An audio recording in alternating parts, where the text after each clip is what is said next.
Si Jaren ay madalas gabihin pauwi dahil sa trabaho.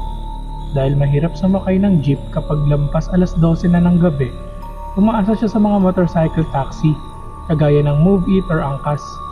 Sanay na siya sa gantong routine. Sa sobrang kabisado niya na, hindi niya na nakakalimutan tingnan ang plate number, isuot ang helmet at sumakay. Isang gabi, medyo umuulan. Eksaktong paglabas niya ng gate ng opisina, may humintong rider sa harapan niya. Nakasuot ito ng tamang jacket, may dalang ekstrang helmet at tumango sa kanya. "Sir Jaren?" Tanong ng rider. Malalim ang boses nito at tatatakpan ng face mask at protective barrier ang muka. Opo," sagot ni Jaren. Medyo nagmamadali siya dahil lumalakas ang patak ng ulan. Kaya isinuot agad niya ang helmet at sumakay sa likod. Habang bumabiyahe, napansin ni Jaren na mabilis magpatakbo ang rider. Mas pabor sa kanya para makauwi agad. Pero paglipas ng 10 minuto, napansin niya na lumagpas na siya sa dapat likuan na flyover. "Kuya, lagpas na tayo ah. Dapat dun tayo sa ilalim ng flyover dumaan." Sampa ni Jaren. Medyo nilakasan niya ang boses niya dahil ang ingay ng hangin at ulan. Kinabahan si Jaren. Dinukot niya ang cellphone niya sa bulsa ng jacket niya para tingnan ang app at i-message ang asawa niya na parang iba na ang daan ng rider. Pero pagkabukas ng screen ng phone niya, doon biglang tumigil ang tibok ng puso niya. May notification sa app niya. Isang mensahe mula sa totoong rider na nabook niya. "Sir Jaren, nandito na po ako sa labas ng office niyo. Nakasuot po ako ng pulang helmet. Nasaan na po kayo?" Naniga si Jaren sa upuan ng motor. Kung ang totoong rider ay nasa labas pa lang ng opisina nila, sino ang lalaking nagmamaneho ng motor na sinasakyan niya ngayon? Sinubukan ni Jaren na tignan ang plate number nito, pero hindi niya maangguluhan mula sa likod nito. Tumingin siya sa paligid, papasok na sila sa isang madilim at abandonadong bahagi ng riles ng tren, kung saan madalang ang mga tao at sobrang walang mga ilaw. "Kuya, ano ba? Ibaba mo na ako. Iba tong sinasakyan ko. Ibaba mo na ako, sabi." Habang hinahampas ang balikat ng rider, hindi pa rin nagsasalita ang lalaki. Pero sa pagkakataong ito, naramdaman ni Jaren na itinaas ng rider ang kanyang kaliwang kamay mula sa manibela at may kinuhang matigas at matalas na bagay sa kanyang bulsa ng jacket. Isa itong patalim. Sa sobrang takot at adrenaline, walang ibang naisip si Jaren. Habang mabilis ang takbo ng motor sa madulas na kalsada, pinalupot niya ang dalawang baraso niya sa leeg ng rider at buong lakas niya itong hinila pabalik. Nawala ng balanse ang motor. Sumuray-suray ito sa basang semento hanggang sa tuluyang sumemplang. Nakaladkad ang katawan ni Jaren sa kalsada. Masakit. Nagasgas ang braso niya at binti, pero pilit siyang bumangon. Nakita niyang natumba rin ang motor at ang misteryosong lalaki. Dahan-dahang gumapang ang lalaki paitaas. Hawak pa rin niya ang patalim. Hindi na nag-isip si Jaren. Iniwan niya na ang helmet niya. Tumakbo na siya ng napakabilis pabalik sa maliwanag na bahagi ng highway at humingi ng tulong sa mga gwardya ng isang sementeryo na malapit doon. Sa awa ng Diyos, nakaligtas si Jaren. Nang balikan ng mga pulis ang pinangyarihan ng krimen, wala na ang motor doon at ang lalaki. Pero ang totoong kilabot ay nalaman niya kinabukasan. Nang i-check ng mga pulis ang background ng pangalang Jaren sa lugar nila, nalaman nilang may isa pang Jaren na nakatira sa katabing barangay. Isang lalaki na may malaking utang sa isang sindikato na bawal na gamot at matagal nang hinahanap para ipatumba. Ang rider na sumundo sa kanya ay hindi multo at hindi rin random na mamamatay tao. Isang professional hitman ito na maling target ang naisakay sa motor noong gabing iyon dahil pareho sila ng pangalan. Sa ngayon, ligtas na si Jaren. Pero tuwing nagbubuk na siya ng motor sa gabi, hindi na siya basta-basta sumasakay.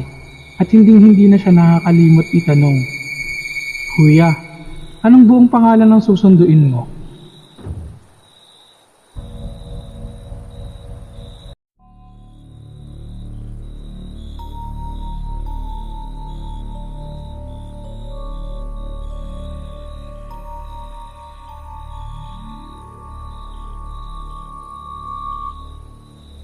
Si Anton ay isang graveyard shift cashier sa isang sikat na 24/7 convenience store sa kabaan ng isang madilim na highway sa Bulacan. Sanay siya sa mga laseng, sa mga tsuper ng truck na bumibili ng kape, at sa mahabang oras ng pagkainip mula sa alas 2 hanggang alas 4 ng madaling araw. Isang gabi bandang 3:15 AM, pumasok ang isang lalaki. Nakasuot ito ng basang itim na raincoat kahit natuyo naman ang kalsada sa labas. Hindi ito tumingin kay Anton. Dumiretso ito sa dulo ng aisle kung nasaan ang mga inumin. Kumuha ng isang bote ng tubig at lumapit sa counter. Binayaran ng lalaki ang saktong halaga gamit ang barya na basang-basa at amoy kalawang. Pagkaabot ng barya, lumabas rin agad ang lalaki nang hindi nagsasalita. Nang i-punch ni Anton ang benta sa POS monitor, napansin niyang huminto ang oras sa screen, 3:15 AM. Napatingin si Anton sa glass wall ng tindahan. Nagtaka siya dahil walang kahit isang sasakyang dumadaan sa highway. Karaniwan, kahit madaling araw may mga bumabiyahing bus o tricycle. Ngayon, blanko ang kalsada at balot ng makakapal na hamog. Bumukas ulit ang pinto. Pumasok ang parehong lalaki na nakasuot ng basang itim na raincoat. Dumiretso ito sa parehong aisle, kumuha ng parehong bote ng tubig at lumapit sa counter. Napakunot ang noo ni Anton. "Boss, kakabili mo lang rito ah," tanong niya. Hindi sumagot ang lalaki. Iniabot nito ang baryang basang-basa at amoy kalawang. Eksaktong katulad ng mga barya na nasa cashier drawer niya kanina pa. Lumabas ang lalaki. Tinignan ni Anton ang oras sa phone niya at sa monitor. 3:15 AM pa rin. "Ano to, prank?" bulong ni Anton. Upang mapatunayan sa sarili, nagising siya. Lumabas si Anton sa counter at naglakad papunta sa pinto para tignan ang highway. Pero nang itulak niya ang glass door, hindi siya nakalabas sa parking lot. Pagkahakbang niya, pumasok siya pabalik mula sa likod na pinto ng bodega ng convenience store. Nataranta si Anton. Tumakbo siya pabalik sa main door. Lumabas siya. Pero ang bungad sa kanya ay ang harap ng counter, kung saan ang cashier register. Nakulong siya sa loob ng sarili niyang pinagtatrabahuhan. Ang buong store ay naging isang walang katapusang loop. Pumasok na naman ang lalaki. Naka-raincoat. Pero sa pagkakataong ito, hindi lang siya nag-iisa. Sa likod niya, may 5 pang magkakaibang mga tao na pumasok. Isang babaeng duguan ang uniforme, isang matandang may dalang sirang payong, at 3 kabataan na namumutla ang muka. Lahat sila ay basang-basa kahit wala namang ulan. Sabay-sabay silang pumila sa tapat ng counter ni Anton. Lahat sila ay may hawak na tig-iisang bote ng tubig at may mga baryang amoy kalawang. Na-realize ni Anton kung bakit walang dumadaang sasakyan sa labas.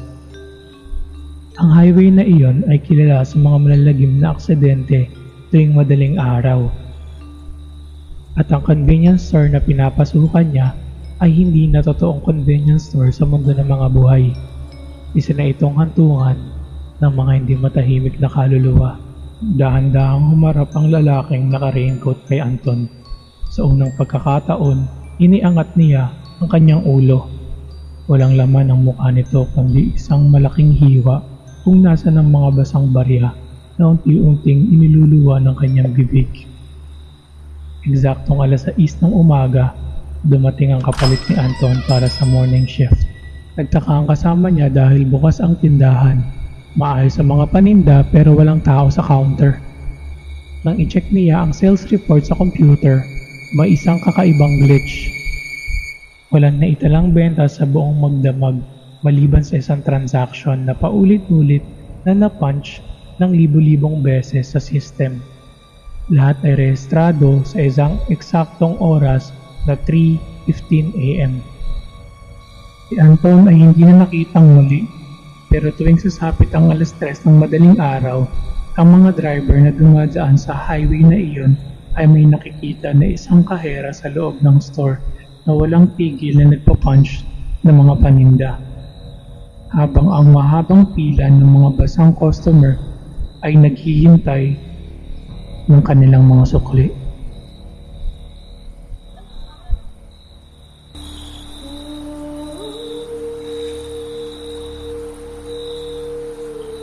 Si Kiko ay isang delivery rider sa Maynila. Sanay siya sa traffic, sa ulan, at sa mga masusungit na customer. Pero ang pinakaayaw niya sa lahat, ang midnight priority delivery. Yung mga booking na pumapasok pagitan ng 1:00 hanggang 3:00. Malaki kasi ang bigayan dito, kaya kahit pikit mata, tinatanggap niya. Isang Biyernes ng madaling araw, nakatanggap siya ng booking. Ang pick-up point ay sa abandonadong bodega sa isang madilim na eskinita sa Tondo. At ang drop-off naman ay sa lumang mansyon sa tapat ng sementeryo sa Malabon. Nang kunin niya ang package, nagtaka si Kiko. Isang maliit at parisukat na kahon lang ito. Balot na balot ng bubble wrap at makapal na packaging tape. Pero ang kakaiba, napakabigat nito para sa laki niya. At may kakaiba itong init, parang bagong hango sa kalan. Kuya, siguraduhin mong maihahatid mo yan bago mag 3:00 ha. Kung hindi, baka ikaw magbayad niyan. Sabi ng lalaking nag-abot ng package. Nakasuot ito ng jacket na may hood at hindi man lang tumingin sa mga mata ni Kiko. Sumakay na si Kiko sa motor niya. Habang bumabiyahe sa kahabaan ng bahaing kalsada, nakaramdam siya ng kakaiba. Ang thermal bag na nasa likod niya, kung saan nakalagay ang package, ay unti-unting umiinit. Umiinit ng umiinit. Ramdam na ramdam ng likod niya ang init, na tila bang may nakasandal na tao sa kanya. Kasabay nito, ang GPS sa cellphone niya ay nagsimulang magbago. Ang araw na nagtuturo ng direksyon ay pabalik-balik ang ikot, at ang boses ng nabigasyon ay naging garalgal. Sa susunod na kanto, diniretso ka sa impyerno.